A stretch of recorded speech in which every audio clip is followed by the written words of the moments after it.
Can you imagine a locomotive so powerful, so colossal that the vibration of the rails alone would announce its arrival minutes before it even came into view? Machines so massive they required engineering far beyond the standards of their time just to support their own weight. So strong they could haul hundreds of tons with ease, crossing deserts, climbing mountain passes, and enduring extreme weather, all while riding on two narrow strips of steel. These are not ordinary locomotives. They are rail giants, built with one purpose in mind: to deliver pure mechanical power. Some were so heavy they were barely usable. Others became living legends, revered to this day by rail fans and mechanical engineers alike. You're about to discover the most extreme locomotives ever built. Some still exist. Others were so absurdly massive, the fact that they were built at all seems to defy logic. So buckle up, because the number one on this list will leave you speechless. MOV 242.001. Our story begins in Hungary in 1936 with a locomotive that felt ahead of its time. The MOV 242.001, built by MOVAG, was Hungary's answer to the growing demand for faster, more reliable passenger trains and a point of national pride.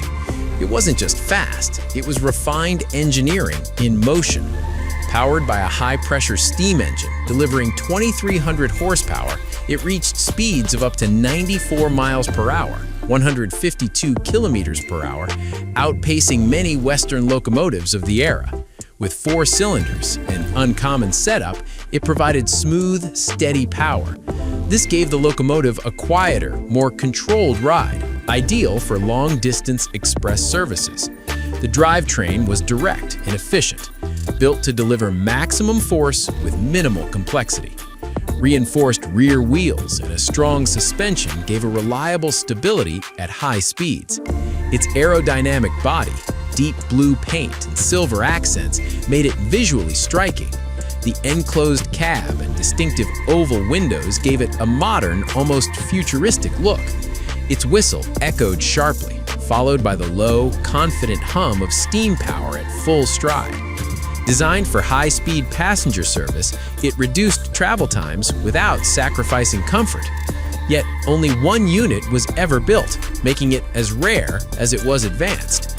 Today, it's preserved as a national treasure, a museum piece that tells the story of Hungarian engineering at its boldest. In its day, it even broke regional speed records, outperforming locomotives from Germany and Italy. But if this machine dazzled with elegance and speed, the next one was built for endurance, made to conquer dry, desolate landscapes where water was nowhere to be found. South African Railways Class 25. Built to face the harsh deserts of South Africa, the Class 25 was introduced in 1953 as one of the most powerful steam locomotives the continent had ever seen. It wasn't designed for speed, but for survival. A machine built to go where few others could. Developed through a collaboration between the North British Locomotive Company and Henschel & Son, it featured a revolutionary condensing tender. This system recycled steam back into water, massively extending its range, crucial in regions where refueling points were few and far between. In the desert, this wasn't just useful, it was essential. The Class 25 ran with a simple expansion engine powered by 2 massive 23-inch cylinders working at 210 psi. It produced around 4,200 horsepower, enough to haul heavy freight across scorching terrain without pause. Unlike sleek express engines, it was built for endurance and raw pulling force. Its rear driving wheels, supported by a reinforced suspension system, helped keep over 210 tons stable on uneven, heat-warped tracks. The large condensing tender not only boosted range, but gave it a distinctive silhouette, long, low, and formidable. Visually, the Class 25 looked like it meant business. Dark, heavy, and powerful, it rumbled through the desert like a moving factory. Its deep, steady growl was a sound locals came to recognize and respect. It became a symbol of reliability in one of the harshest rail environments on Earth. Some versions were later modified into non-condensing models, but a few of the originals still survive today, occasionally running on heritage lines. In the 1970s, Soviet engineers even studied its condensing system for possible use in extreme cold, a surprising twist that shows just how far its influence reached. But where this desert giant thrived under brutal sun, the next locomotive was a thunderbolt of steel built to glide at high speed, roaring like a storm across the hills of Virginia. Norfolk and Western 611. Few locomotives combine power and grace like the Norfolk and Western 611. Launched in 1950 as part of the iconic Class J series, it was built for speed, reliability, and style, and it delivered on all fronts. Its high-pressure boiler produced an impressive 5,100 horsepower, allowing it to cruise at 87 miles per hour, 140 kilometers per hour, even while pulling a full passenger load. With this performance, it became one of the fastest and most efficient steam locomotives of its time. The 611 ran on 3 cylinders, which helped distribute power smoothly and evenly. Its suspension was tuned for fast, steady travel, letting it glide over the rails with minimal vibration. Passengers often remarked on how smooth the ride felt, a testament to its precision engineering. Visually, it was a masterpiece, a sleek black body accented with red striping, a bullet nose, and a bold profile that cut through the wind. Its deep, melodic whistle became legendary, echoing across towns and valleys as it passed. Built in Roanoke, Virginia, the 611 served express routes across the Southeast, where it earned the nickname Queen of Steam. It was a locomotive that didn't just perform well, it inspired awe. After being retired, the 611 was restored and returned to the rails, where it continues to operate today as a moving piece of history. Crowds gathered just to watch it thunder by, a living reminder of steam's golden age. During a documentary shoot in the 1980s, the 611 famously had to slow down because the helicopter filming it couldn't keep up. That says it all. Where the 611 balanced speed and elegance, the next locomotive did the opposite, built purely for strength with zero interest in subtlety. Santa Fe 5000. Built in 1930 during the Great Depression, the Santa Fe 5000, known affectionately as Madam Queen, was never meant to turn heads. It was built to work and to work hard.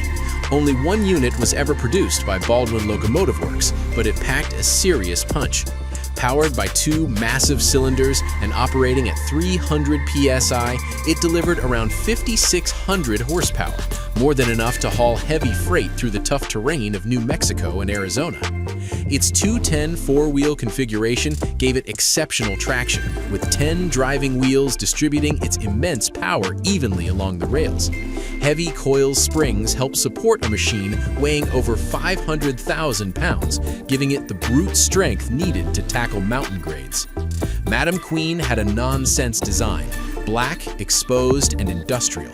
It wasn't streamlined or flashy. It looked like raw power, and it performed accordingly. Even fully loaded, it could reach speeds of 68 miles per hour, 110 kilometers per hour, a surprising feat for a locomotive of its size and purpose. Despite its effectiveness, it was never mass-produced, yet its performance earned it legendary status among rail enthusiasts and workers alike. It proved that one engine, properly built, could do the work of many. Today, the Santa Fe 5000 is preserved in Amarillo, Texas. Its nickname, Madam Queen, was inspired by blues singer Gertrude Maney, adding a bit of unexpected cultural flair to its legacy. It may not have been elegant, but it was unforgettable, a singular powerhouse that did exactly what it was built to do. But if this lone giant carved out its place through sheer force, the next machine was so massive it nearly defied the laws of rail engineering. Soviet AA-21. Now we head to the Soviet Union in 1934, where engineers dreamed on a scale that defied reason.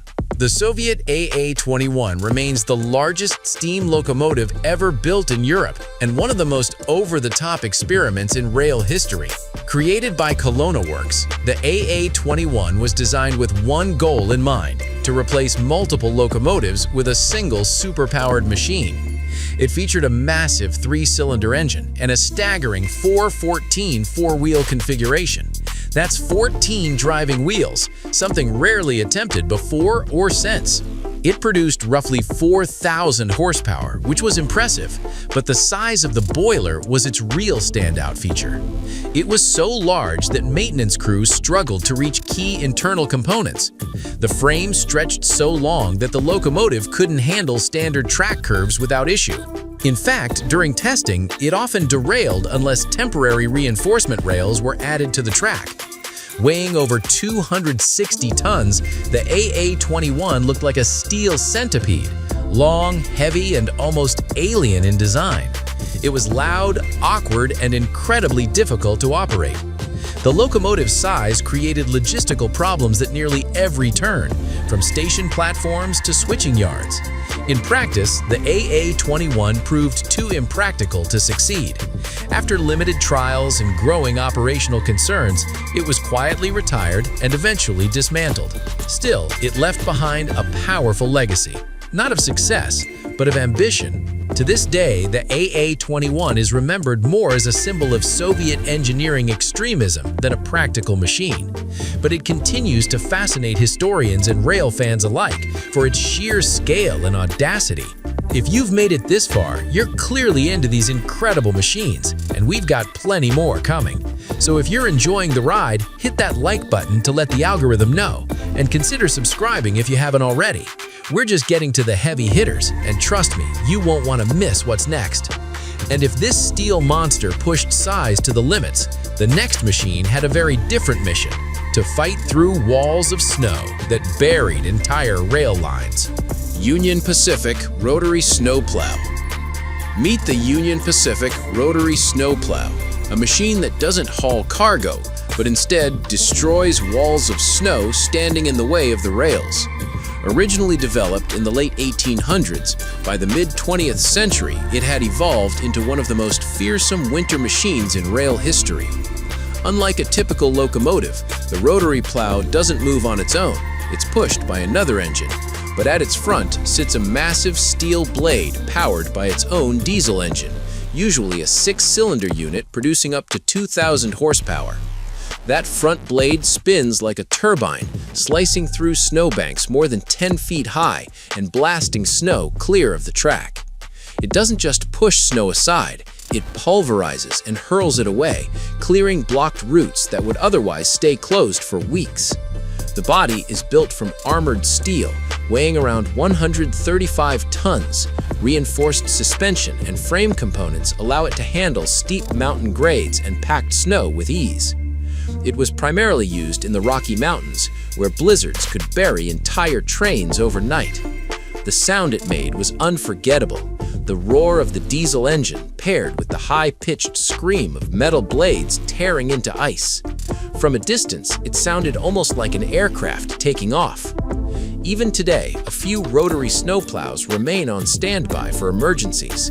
In 2011, during a record-breaking Wyoming blizzard, one was pulled from retirement and it cleared the line without missing a beat. It's not elegant, it's not fast, but when winter shuts everything down, this is the machine that clears the way forward. And if cutting through snow is one kind of power, the next locomotive combined brute strength and high-speed performance in one of the most balanced designs ever made. Union Pacific Challenger 3985. Built in 1943 by the American Locomotive Company, the Union Pacific Challenger 3985 was a masterclass in combining raw power with consistent performance. For years, it held the title of the largest operating steam locomotive in the world. Part of the Challenger class, it was designed specifically to handle steep mountain grades in the American West. Its articulated 4-6-6-4 wheel arrangement gave it flexibility and strength, allowing it to navigate tight curves while pulling long freight trains uphill. With 4 cylinders working across 2 drive sets, the 3985 produced more than 5,600 horsepower. It could maintain speeds of up to 68 miles per hour, 110 kilometers per hour, while hauling massive loads, a feat that few steam locomotives could match even decades later. Weighing nearly 270 tons, the Challenger needed a robust suspension system to manage the stress of constant heavy-duty work. It was engineered not just for power, but for durability, and it became a dependable part of Union Pacific's freight operations for decades. Visually, the 3985 was striking. Painted in classic black with chrome details, it towered over workers and passengers alike. Its exhaust beat was deep and rhythmic, echoing like thunder through the canyons and valleys of the West. After retirement, the Challenger was restored in the 1980s and used for special excursion runs. Rail fans would travel miles just to see it in motion, a living monument to the age of steam. On one famous run, it covered over 1,200 miles in a single week without a single mechanical failure, a testament to its flawless design. But even with all that power, it still wasn't the biggest. That title belongs to a machine so massive, it became a legend. Today, they were machines born from need, but transformed into icons of power, ingenuity, and determination. So tell me, which one of these locomotives would you love to see in action? Which surprised you the most? And if you could bring one back to life, which one would you choose? Drop your thoughts in the comments. I'll be reading them. And hey, if you enjoy this kind of content, don't forget to like the video, subscribe to the channel, and turn on the bell. That helps YouTube share these stories with more people, and we've got even more incredible machines coming your way. See you in the next video.